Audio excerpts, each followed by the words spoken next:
Welcome to you all. My name is Rana Zincir. I'm here with Akram Zaatari. It's an honor and a privilege to be sharing the stage with him today.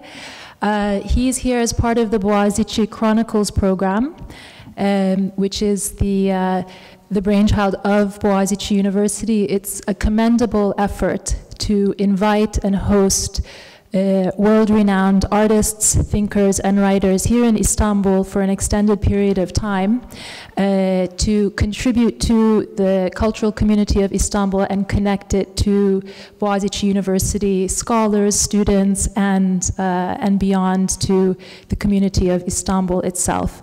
So this is a very unique and rare opportunity that we have to be here with, together with Akram. I'd like to thank the university. I'd like to thank the rector, Gülay Barbaros. Thank you very much. And of course, the executive board and the honorary board of Boğaziçi Chronicles for giving us all the opportunity to be here today. Akram really needs no introduction. He is one of the most prolific and influential artists of our time. He's a contemporary artist from Lebanon. He is the founder of the Arab Image Foundation, which has had an incredible influence in supporting and developing the artistic community and the cultural infrastructure of Beirut and the region overall. He is a photographer, he is a filmmaker, he works with video, with archives, and I've also seen in some of your other interviews and bios that you also call yourself an ethnographer, a collector, and also a historian and a writer. So it would be very interesting during our conversation to get into what all of this means to you. Akram's work has also really opened up new ways of looking at photography, at image making and archives, and through this has also complicated our notions of memory and history. What we will do today is we'll have a short conversation here on stage with Akram, the two of us. We will break in about 45 minutes, and then we will have the opportunity to watch his film. One of his early films produced 10 years ago this day, and then after that we'll have about 15 minutes for questions and answers from you. So thank you very much for being here and being part of this dialogue. Rather than make this a sort of very formal question and answer session, Akram and I decided to take a different approach. I'm inspired, I have been inspired and stimulated by Akram's work for a very long time, and it all calls to mind a few keywords and concepts. And rather than frame these in the form of questions, I've written them on cards. Akram doesn't know what they say. He has an idea, but he will choose, and then we'll start our conversation based on the words on these cards. So, Akram, thank you. I'm ready. Here. Are you ready? Yes. Okay, let me. Okay, here you go. We've also decided that I will answer each one for not more than 7 minutes, right? So yes. We have our stopwatches here. So. That's the impact of television on our lives. Longing, wow, I was not expecting this at all. Few years ago when I did my piece at Documenta, it was called Time Capsule. And I will talk about it a little bit later, but with it came a film, a 16mm film that meant to address the essence of preservation. And I think preservation in the essence tries to preserve something that is fleeting, something that is disappearing.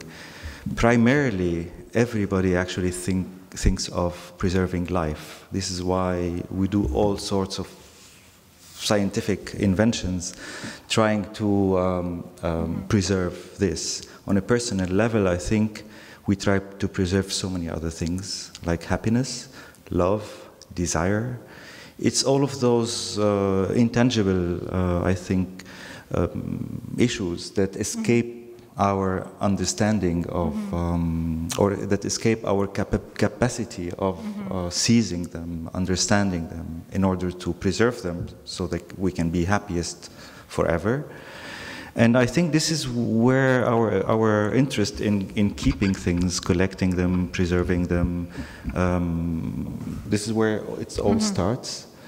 And it's, I don't know if we can live without that, if we can live without attachment to memory. In other terms, if we have no memory, if we were like, if our memory was like 10 seconds, how can our life be? I don't know. Maybe it would be happier people, maybe not. Yes, and needing to preserve an attachment also implies an element of loss, right? And the need to recover. And if there is a possibility of ever recovering something that is lost, right?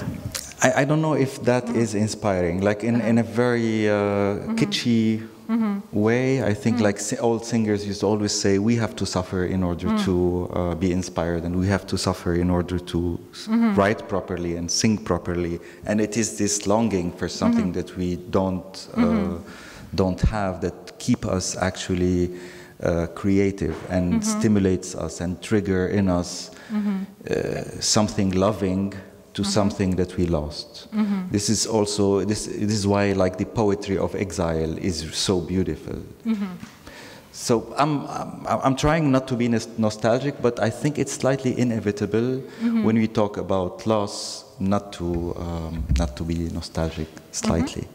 But I think within me, I try always to address the very emotional in very scientific ways. And when you are able to, through,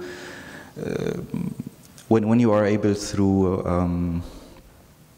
not always scientific actually, but anyway, when you are able to bring up something emotional where people don't expect it, it's only there what you are capable of communicating this, this longing, I think. Should we move on to another card, or do you want to show something? No, for this, like, I don't know how many of you saw my work. I think this applies mostly to Tomorrow Everything Will Be All Right, which was, I did not want to show it because it was shown 2 years ago at the Istanbul Biennial, and I'm very happy of it like existing with Turkish subtitles as well. It's a virtual chat that takes place on a traditional typewriter, and it's really a love story unfolding on an old typewriter, and that's I think longing comes from there. I think peace. Yes. Well, I'm very often identified as an artist who has worked a lot on conflicts and on documents that come from conflicting times or from times of war. So I think I like the idea of approaching my work from an unexpected angle, and that's an angle of peace, because my generation and the generation a bit older than me from Lebanon, but also from the Middle East, was kind of, we grew up looking a little bit down at peace, and we thought peace was something that you should not easily accept, because you should struggle for your rights, and peace is always, we have been told, peace is always something that the weak would accept. This is why, for example, Anwar Sadat, the Egyptian president, when he signed peace treaty with Israel, he was considered a traitor by everyone in the Arab world. So we grew up thinking that peace is not a solution, and I think with age, with experience, with failure after failure, I think you realize that it's important to free or liberate the term peace from the connotations that come around it. I think peace is an essential value in communicating with others, whoever this other is, even your enemy. You have to. And this is really like in Arabic, the idea of assalamu alaikum is really like granting peace to someone that you don't know. And I think if you build on if you really build on that in a very sincere way and not in a tricky way. You don't like to trick others by telling Assalamu alaikum and then you hit them in the back. So I think peace is something we long for. It's like you mentioned longing also. Peace is something you should always long for, but peace is very, very hard to reach in its pure sense, because we live in a game of power, and it's always an exercise to try to struggle. I mean, for peace and for promoting values related to peace as well.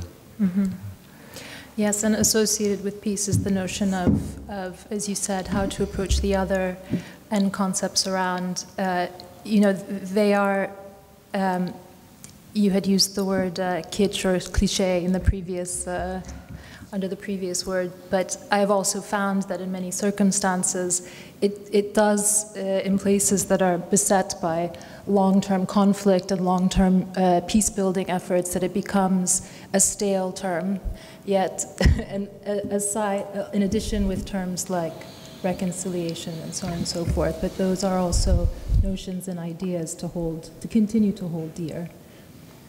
I mean, now that we're talking about Cyprus and about our experience in Cyprus, I remember I was really attracted by terms that look so much like in the north of Cyprus, that look so much like slogans in the Arab world, which is, for example, war for peace, or the idea of arms for peace. And it's really like a contradiction that people are not aware of, that it's okay, I mean, peace is not supposed to be about leading war in order to impose peace, because leading war to impose peace is opening up other problematic zones. And your work has really gone beyond these set identities or national identities. In some cases, you've also challenged this sort of the way that individuals are expected to serve the notion of the nation, right? And to serve a wider cause and allow room for choice and individuality within that, which I think is very profound, especially through the work that you showed at the Venice Biennial. Yeah, I think the challenge of every citizen is how to belong but not be a product of the state.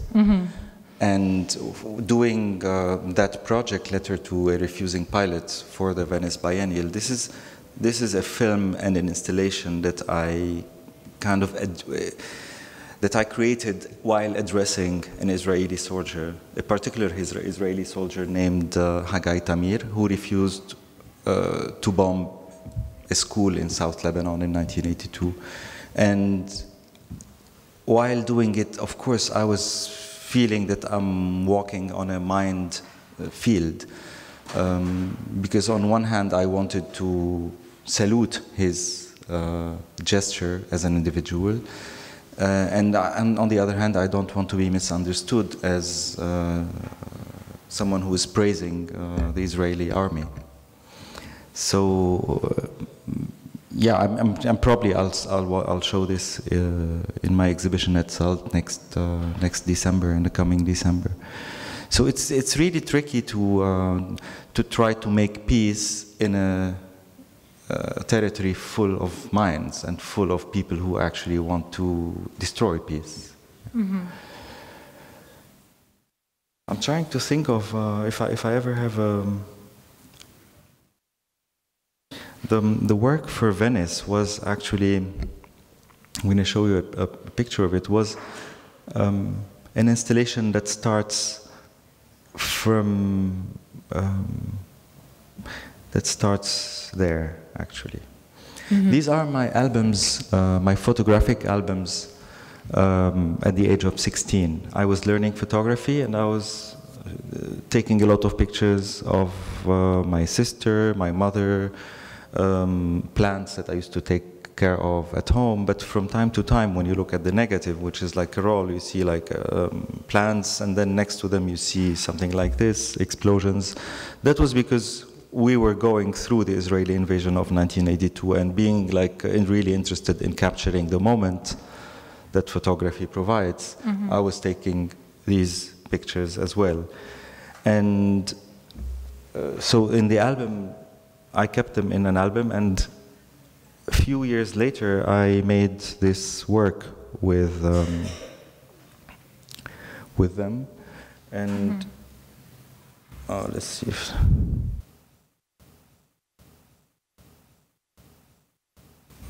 Oh, okay, this is not playing. I'll show it to you later. Anyway, I worked a lot about these pictures, on these pictures, trying to recreate them in a video way.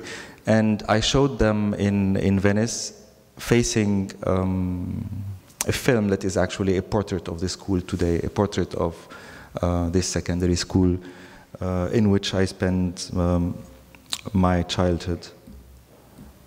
This is the school in 1950s, and this is me in the garden of the school. So I try always to bring personal issues related to like main events taking place in history. Let's move to another. I'll find this on the other file and show it. Here are the cards.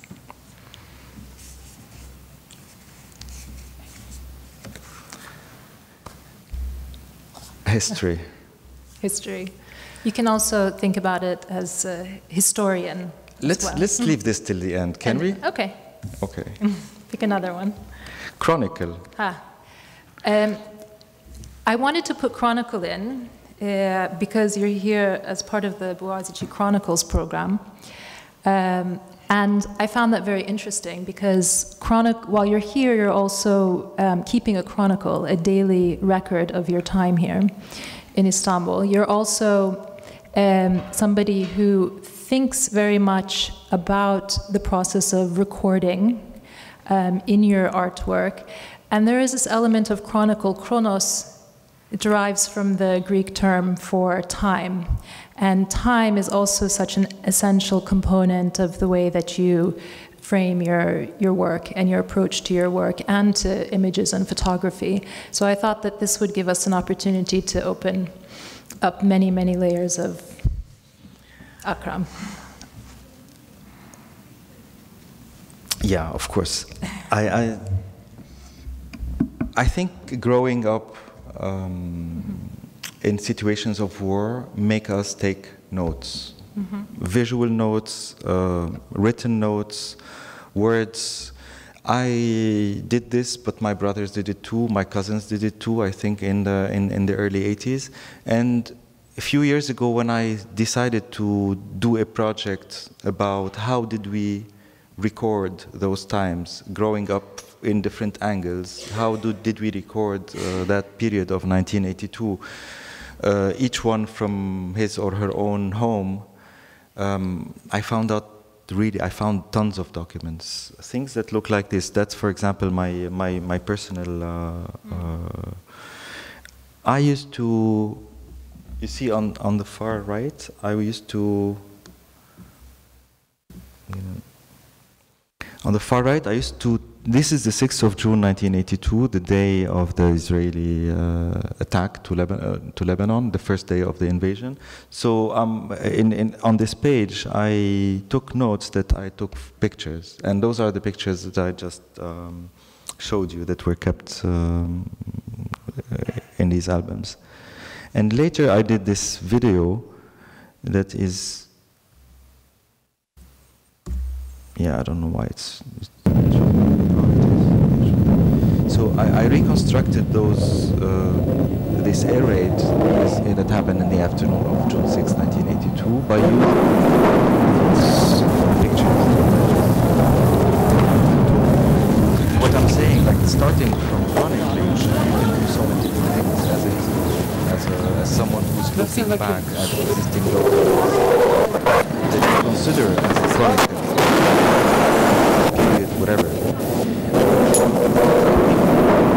Not to try to synthesize them in order to make out of them different objects. It's like a different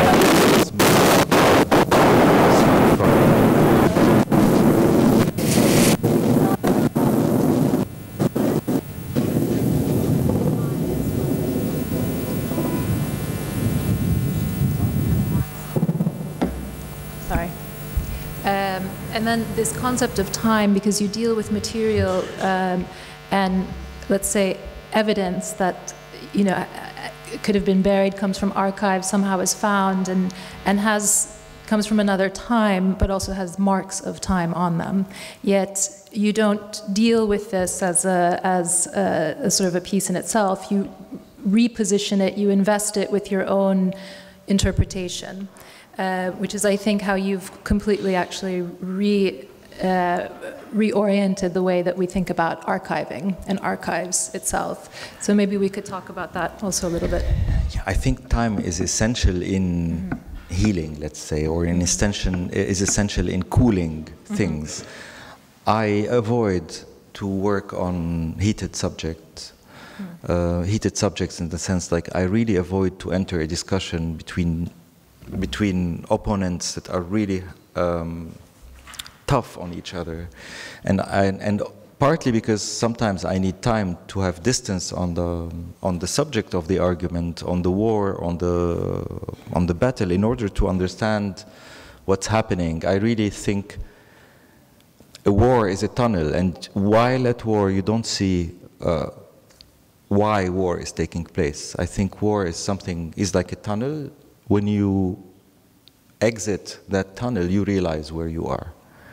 So it's very hard to engage as a filmmaker or as an artist or even as a historian. I mean, I don't possess all the historical tools, but as someone whose work represents some kind of an alternative writing, I think it's really important to have distance to things, and some subjects you cannot touch without the element of time. For example, doing so much work on the history of the Lebanese Resistance in the 80s, I could not have dealt with this subject had the Communist Party, which was leading most of the resistance fighting against the Israeli occupation in the 80s, had that party not been defeated, I would not have been able to conclude to do my work. I think defeat is another element, because you cannot work with a victorious, like as a historian, you cannot work with the victorious. I think you can, it's only at moments of great defeat that you are able to have a sincere writing. Of course, I cannot generalize, but I think that's my experience with the Lebanese resistance that was led by the Communist Party. For example, I would never be able to lead the second chapter of my research on the Lebanese resistance that was led by Hezbollah, because Hezbollah still until today considers itself like victorious. And there are a lot of issues of security that forbid me from reaching out to information. But with the Lebanese Communist Party, after the fall of the Soviet Union, and therefore after losing most of the sponsoring of that party, and after reaching a national agreement that privileges Hezbollah in leading the fight against the Israeli occupation, it's only then when I was able to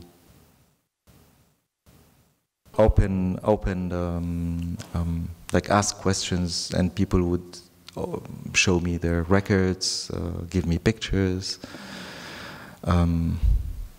Yeah, so time is essential in the making, and it's an active tool. It's an active medium. So I don't do my work only with a camera. I do my work sometimes with a camera and time.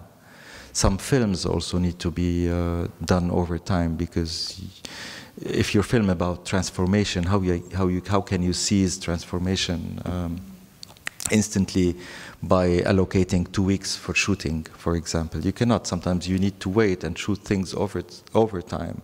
Like imagine shooting a baby growing up from the age of 0 to 10 or 0 to 20. You get a different film when you bridge that much time. So it's something similar, but particularly with with issues that are very conflicting, I think time is essential in having the possibility of seeing. And the irony is that actually it is in times of conflict that you do need also to have a kind of sensible intervention also take place in terms of...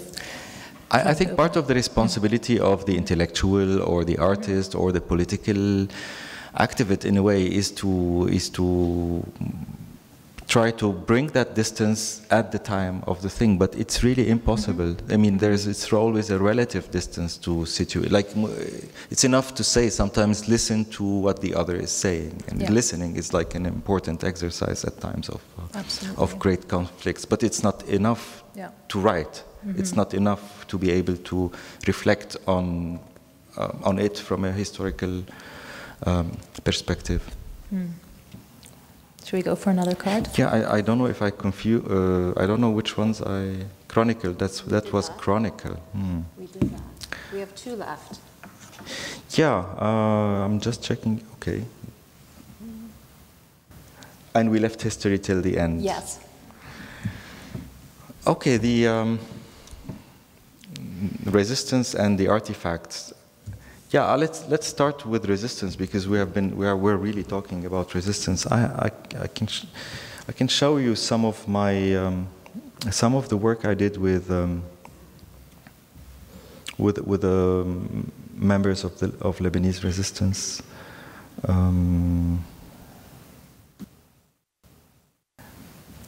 And it's also about the artifact because I realized that sometimes it's much easier to talk about complexity through objects, artifacts.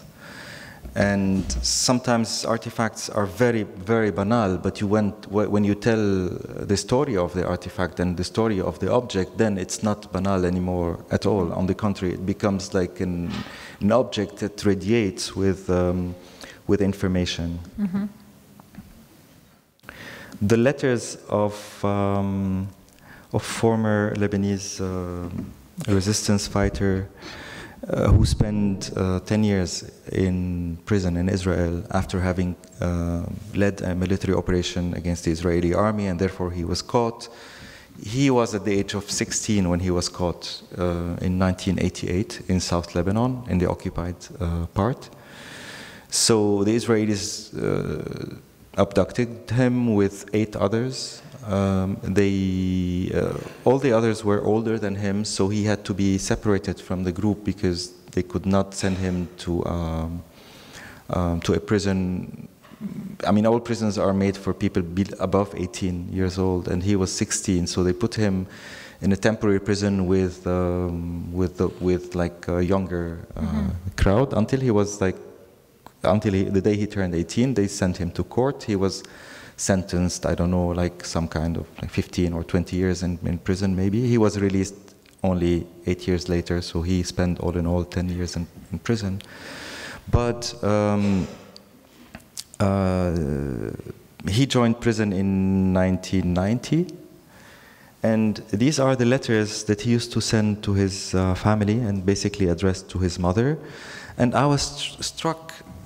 I received them in 1997, like when he was still in prison, through his family, and I was making a film. I was using them as texts. I was not using them as objects. In other terms, I used them as voiceovers in a film where I was interested in the content of the letter, not in how the letter appeared, and now not how it was decorated. And then only years later I decided to do a work that relates to different objects that I collected throughout my work. And I asked his family to give me the letters again, and I met him too because he had been out of prison then. And this is how I was interested in them because I thought they were beautiful and they communicated something that I missed when I used them as text, when I used them as data. And when you look at them this way, they communicate something slightly adolescent in a way, because he was going through adolescence when he did these. And it reminds me of how we used to draw all sorts of things in school, like templates. So flowers become like ready-made templates that everybody actually draw in the same way. Yeah, so I did a photographic work based on that, and this is how this is how he brought me the. I think it's fascinating that he was not even aware. Like I asked him to show me the letters, and then a week later he came with this women's bag, and he said, "Oh yeah, it's like they were kept by my mother in her closet, and it's like an old bag that she doesn't use anymore. But this is how she decided to keep them." And he gave me something else that I wasn't aware it existed, and this is a book in which he had all the letters that he used to receive from his parents. So this is a book that he kept in prison, and he made a little thread over there so he could hang it on top of his bed. And because he was like a good young communist, he was proud of like decorating it with a bottle of whiskey just to tease his prison or his cellmates that were not drinking. He was a kind of proud of like being a good communist who drinks as well. So all of these things, it's quite complex to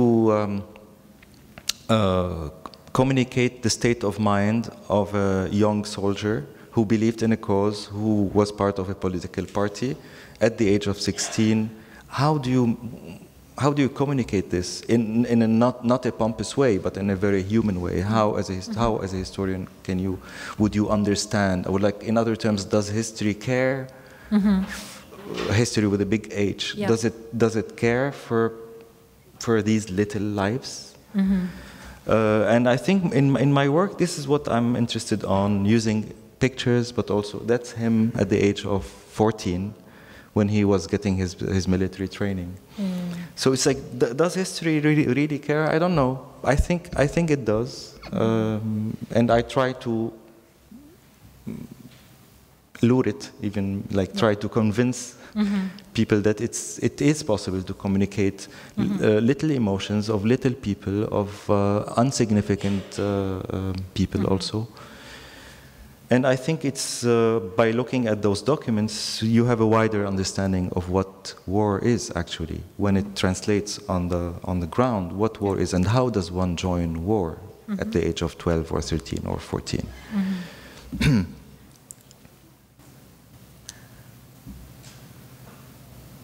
سجن عسكري المركزي معتقل من 10/9/1988 في جنوب لبنان. بحب أوجه تحياتي لأهلي ولأقاربي ولأصدقائي ولرفاقي في لبنان، وبطمنهم إنه صحتي منيحة وبخير وما بعاني من أي مشكلة صحية، بالعكس معنوياتي عالية برغم كل هالسنين الصعبة اللي مرت علينا داخل السجن. Of course, anything that comes out of prison is kind of it tells what is permitted to say. So nothing at all political, nothing. It's only strictly human health issues. No emotions also, because as young warriors, they have to. They used to really keep their emotions to them, not tell their, like you would not tell your mother that you are crying, for example, or something like this. But you'd always insist that you are doing very well and that life goes well in prison and that you're learning new things and you have friends.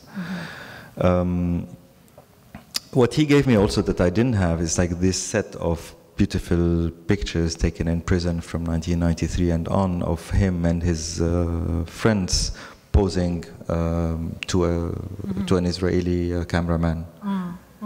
So that's also special because in 1993, prisoners, after struggling a lot for that right, they were granted the permission to receive a photographer who would take pictures of them and send, so they can send their pictures to their parents and also send their pictures to other friends in other prisons.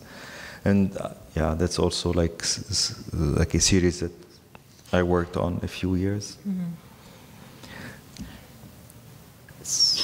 So we've kept history to the end, and I think what you've raised about the sort of micro-histories, the personal histories, we can talk about as well. But should we maybe talk about artifacts, especially since you now have these materials? Are they artifacts for you? Maybe here Yes. we can also talk about the Arab Image Foundation and Yes. and why you founded the Arab Image Foundation and what it means for you now. How if you've revisited any of the notions around archiving ever since it was 1997 when you first established it, so quite some time ago. Yes, it was I think one of the most ambitious projects of the region, because the Arab Image Foundation is about an archive that wants to become so it's about a becoming archive. In 1997, we created an organization that aims to have an archive, but we had no archives in our possession. So it's become a project about generating archives and digging, and this is where I started to call myself almost an archaeologist in the image universe. So me and my colleagues were always trying to look in the hidden archives, try to convince people to donate part of their pictures to this larger constellation of photographs that can be studied by us, can be studied by others, communicated made simply accessible to the public. And with time, this collection grew up and became like really. It's a huge collection now. It's like more than 600,000 images. But very quickly to tell you, I mean, we started interested in all sorts of picture taking. These are pictures taken by people before they applied to the army, before they joined the army. So they had to be photographed profile and face. And this is really brings us back to the essential function of photography, describe. So it's describing people. And photography does this. We're interested by this in its initial, in the early phases of the foundation. But with time, and now here I'm talking about the archive of Hashim al-Madani, whose collection served a lot for me in trying to understand 50 years of practicing photography and what it means for a small photographer in a provincial city like Saida. And I mean, with these pictures, I could do larger installations to comment about when and how do we make pictures, how do we take aesthetic choices, how do we encounter important events in the course of history, how the gun, for example, came into becoming like an important performative tool in pictures after 1970, when the PLO was granted the right of carrying arms in Lebanon. And it's all of a sudden when arms invaded studio, and everybody would want actually to pose proudly with arm, because now they are joining the military struggle. So it became a tool to, I mean, those artifacts became a tool to write history, simply to write history, even if it was full of gaps. And then these are images of the installations. But then all of a sudden I was interested in something else, something that I was more and more interested in, the leftovers. And the leftovers are stories that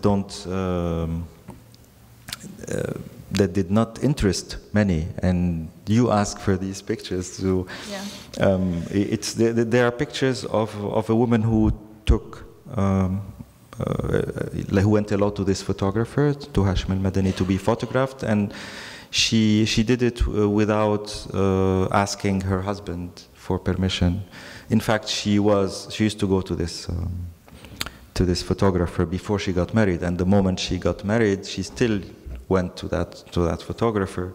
And then one day this photographer came to the studio shouting and screaming and accusing the photographer of having taken pictures of his wife without his consent, and the photographer tells him, but how would I know that she got married, etc. And the discussion was becoming was growing, and then finally the husband asked to get hold of the negative, and the photographer refused because the negative had other pictures of other people, other clients. So in order to stop the future printing of this image, they decided to scratch the negative with a pin to make the picture unusable in the future. But by mistake, they scratched the wrong image. So that's the picture of the friend of that woman who came with her. And then that's the picture of this is the wife of Mr. Bakari, and who spent like a miserable 20 years until she decided to kill herself. So she committed suicide. So you see, like, this is one of tons of examples of things that happen in a photographic studio or anywhere. I think a lot of objects may tell stories that are fascinating. And that can tell us today, when you look with an archaeological, curious eye towards the past, we can try to write a history that was never actually written, or a history that's because it's illustrated now, because it's illustrated with objects or with photographs. It becomes like a more present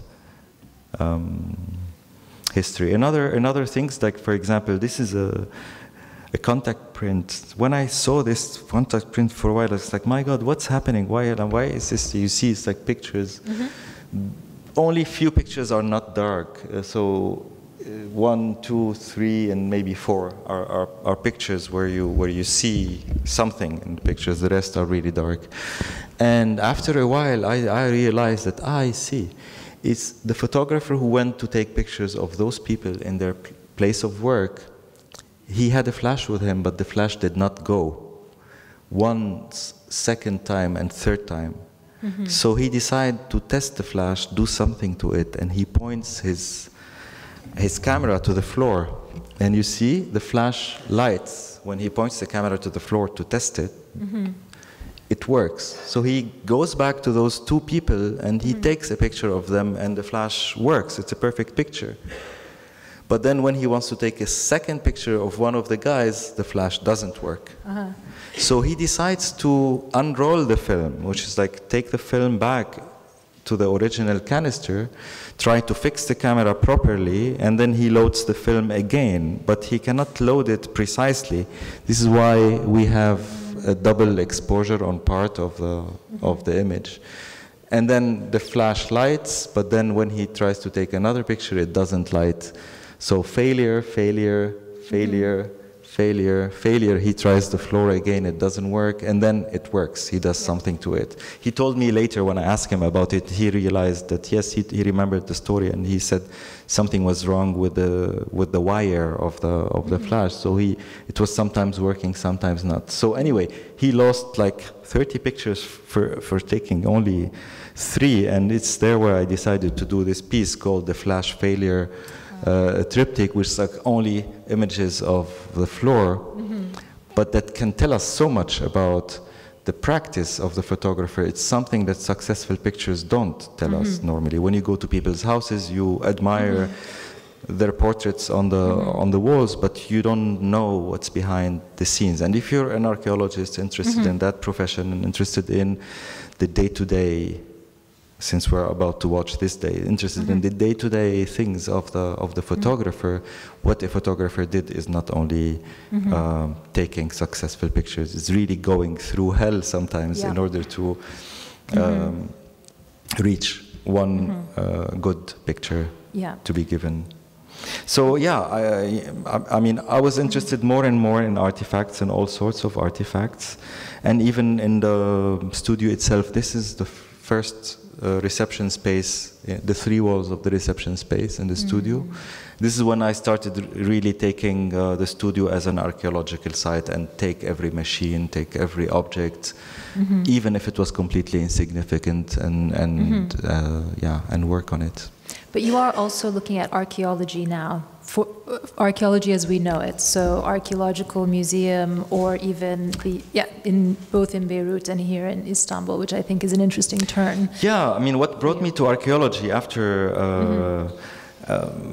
after doing all of this is this document that I was looking for 3 years, and then all of a sudden I'm allowed to look for it properly, and the object is buried underground. And this is a letter that was written once by also a former member of the Lebanese Resistance to the owners of the house that he and his political group occupied. So they occupied a house that was not theirs because it was on the front line with the Israeli occupation. And then one day when they had to clear that house, leave, and submit everything to the Lebanese army, he decides to write a letter to those people telling them, we don't know when you're coming back home, welcome home. We stayed in your house for 6 years. We led our war against the Israelis from here. And I told him, okay, where's this letter? He said, it should be buried in the garden still. He never returned to pick it up. So I went to 11 years afterwards. And I tried to...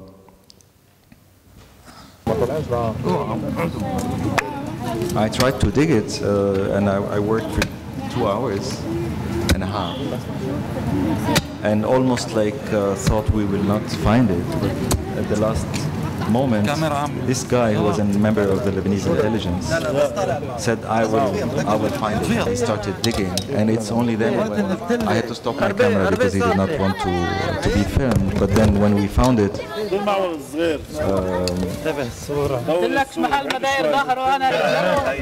when we found it, it was like a moment of great excitement among everyone. So this former member of the resistance had placed his letter inside a mortar case, like of a military object, in order to preserve it, and he closed it well and he buried it in the ground. That was in 1985. And then I excavated it in 2001. So all of a sudden I realized that I'm doing an archaeological gesture, and that was literally archaeology, like literally an excavation in this. And then the letter you presented. Yes, I read at the end of, I mean, this became like a performance, because at the end of 2 hours and a half of digging and really going through ups and downs, I read the letter to everyone, and for me it was important that this letter reached its destination. And then I left and I made a film called In This House about the whole process of digging. What's in the letter was, that was the letter.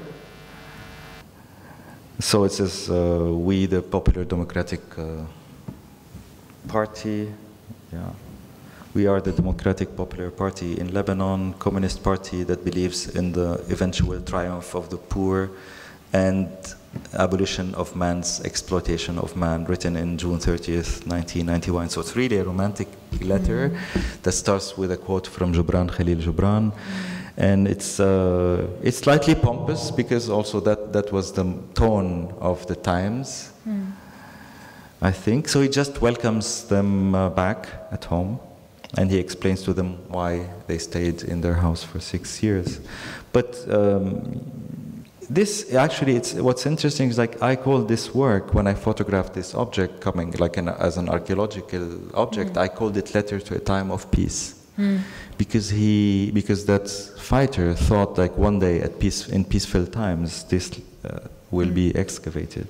This will bring us maybe to the last image, and it's like also my interest in time capsules, and when people decide to send letters to another time or encapsulate something and hide it and bury it. This is the National Museum of Beirut at the end of the Lebanese war. And what's really striking here is like this, the story behind this scene is that the museum, the chief archaeologist or the head of the museum decided in 1976 to pour concrete over all the objects in order to preserve them and to prevent the looting.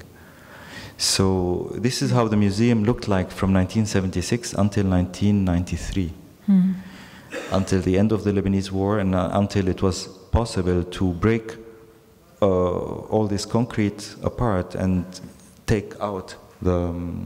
what's interesting here is that is an archaeological museum that is doing the opposite of archaeology. Right.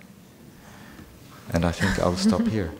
Yes. So we have to start the film soon. Yeah. And but we'll take a break beforehand. I don't know if there are any questions from the audience. Maybe we can save them till after the film. I mean, this is a photograph of devastation, actually, and it's quite profound. And I've just been moved once again by how in the midst of everything you've been telling us about, you know, children in prison and resistance fighters and scenes like this, that you are managing to imbue through your work also a sense of sort of poetry and beauty over this and giving us new ways of approaching this and thinking about it. So thank you. Would you like to say any final words before we take a break? Yes, the film this day is about actually most of what you have been talking about. It's about history, it's about chronicling, and it's about, no, not about longing, not about peace, not about resistance, a little bit about the artifacts. It's a little bit about image making and what triggers us taking images. It's shot in Lebanon, Syria, and Jordan, and it observes photographic collections of people who decided to all of a sudden document what's taking place around them. So chronicling, basically. It's chronicling in writing, in audio, in